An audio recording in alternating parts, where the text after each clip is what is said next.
হোটেলের মজার সেই পরোটা কি আপনি বাসায় তৈরি করতে পারছেন না? আমার রেসিপি ফলো করে ট্রাই করুন, একেবারে হোটেলের স্বাদকেও হার মানাবে। আসসালামু আলাইকুম everyone, welcome to Samia's kitchen. উপর থেকে ক্রিস্পি আর ভিতর থেকে সফট এমন একটি পরোটার রেসিপি আপনাদের সাথে শেয়ার করব। ভিডিওটি না টেনে সম্পূর্ণ দেখার অনুরোধ রইল। বিসমিল্লাহ। পরোটা তৈরির জন্য আমি এখানে ময়দা ব্যবহার করেছি, আপনারা চাইলে এখানে আটাও ব্যবহার করতে পারেন।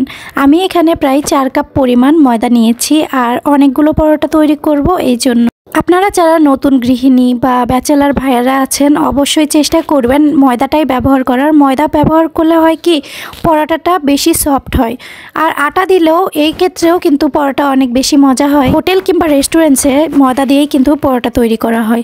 তো আমি এখানে দিয়ে দিচ্ছি পরিমাণ মতো তেল। তেলটা আমি একটু বেশি দিয়েছি, এটা আন্দাজ মতো দেওয়া লাগবে। আসলে 4 কাপ ময়দার জন্য আপনারা চাইলে 4 টেবিল চামচ পরিমাণ তেল ব্যবহার করবেন। আমি এখানে 1 চা চামচ পরিমাণ লবণ এবং 2 টেবিল চামচ পরিমাণ চিনি ব্যবহার করলাম। এখন সবগুলো শুকনো উপকরণ খুব ভালোভাবে মাখিয়ে নিব।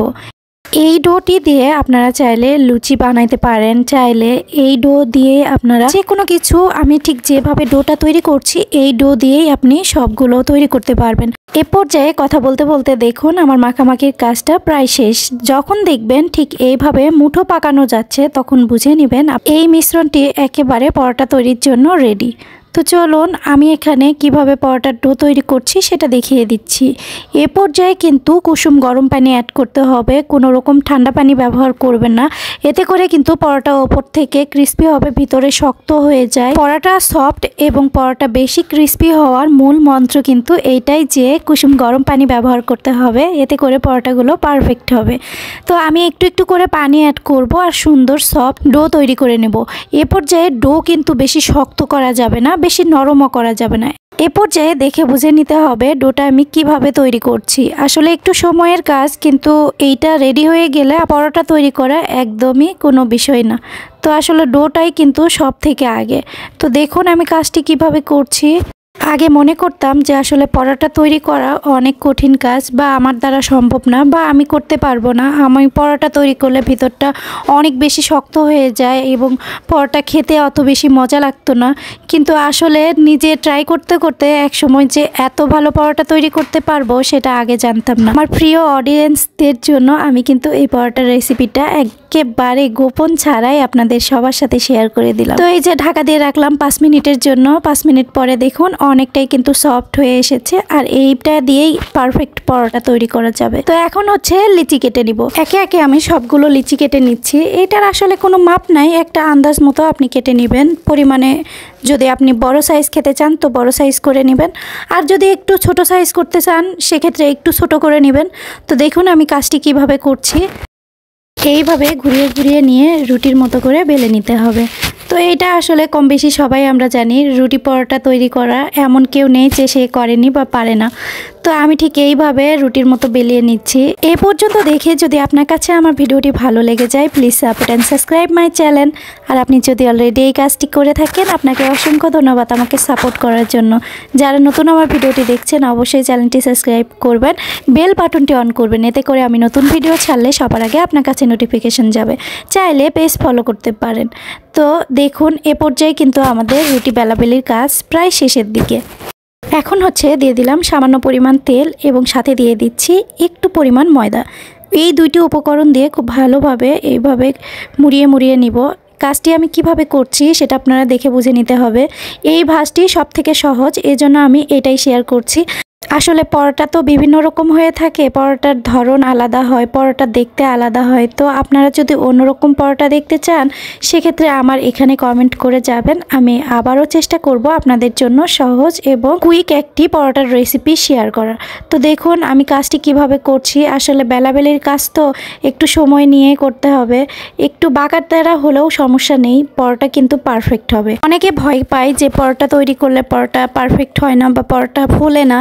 তো দেখুন আমার এই পরোটা আমি কিভাবে তৈরি করছি, আর এটার প্রতিটা লেয়ার একেবারে আলাদা আলাদা হয়ে যাবে। তো চলুন এখন ভাজাভাজি করে আপনাদেরকে দেখিয়ে দিই।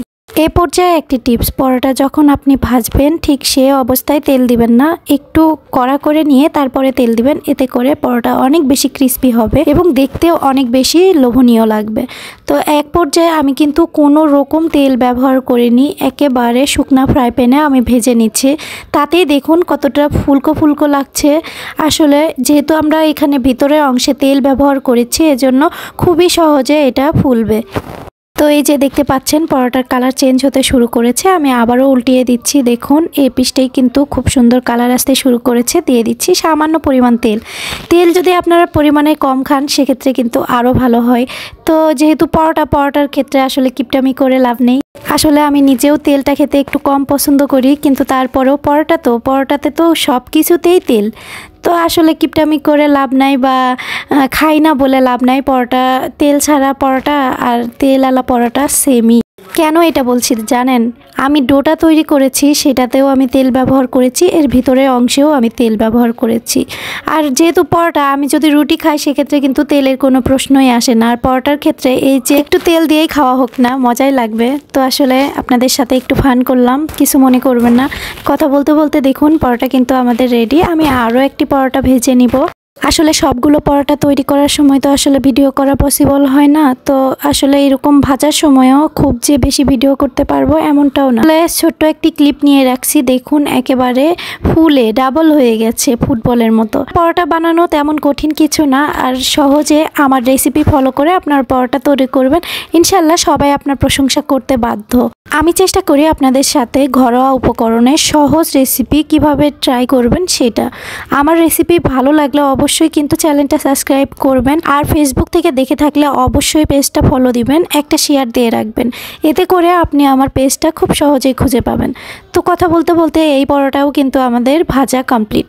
তো চলুন এখন পরিবেশন করে দেখিয়ে দেই কতটা সুন্দর হয়েছে। বলা হয়নি, আমি এর সাথে কিন্তু এই যে ডাল রান্না করেছি। আপনারা যদি এই ডালের রেসিপিও চান, আমি চাইলে আপনাদেরকে দিয়ে দিব। কমেন্টে অবশ্যই বলে যাবেন নেক্সট আমি কোন রেসিপি তৈরি করব। তো চলুন পরোটা একটু কেটে শেয়ার করি, বা এই পরোটা কীরকম সফট হয়েছে বা কতটা ভিতরে এই যে লেয়ার তৈরি হয়েছে, এটা আসলে শেয়ার না করলে আপনারা বুঝবেন না। তো দেখুন একেবারে নরম এবং উপর থেকে ক্রিস্পি, আর ভিতরে কতগুলো লেয়ার, একেবারে কেনা পরোটা বা হোটেলের পরোটার মতো। আপনিও আমার এই রেসিপি ফলো করে ট্রাই করবেন। দেখুন একেবারে সুন্দরভাবে খুলে খুলে আসতেছে। পরোটাগুলো এত সুন্দর সফট হয়েছে, মাশাআল্লাহ, খেতেও অনেক বেশি মজা। আশা করি আমার আজকের রেসিপি আপনাদের সবার কাছে অনেক ভালো লেগেছে। রেসিপিটি ভালো লাগলে অবশ্যই একটি লাইক করবেন, একটি কমেন্ট করবেন। আজকের মতো বিদায় নিচ্ছি। আল্লাহ হাফেজ, আসসালামু আলাইকুম।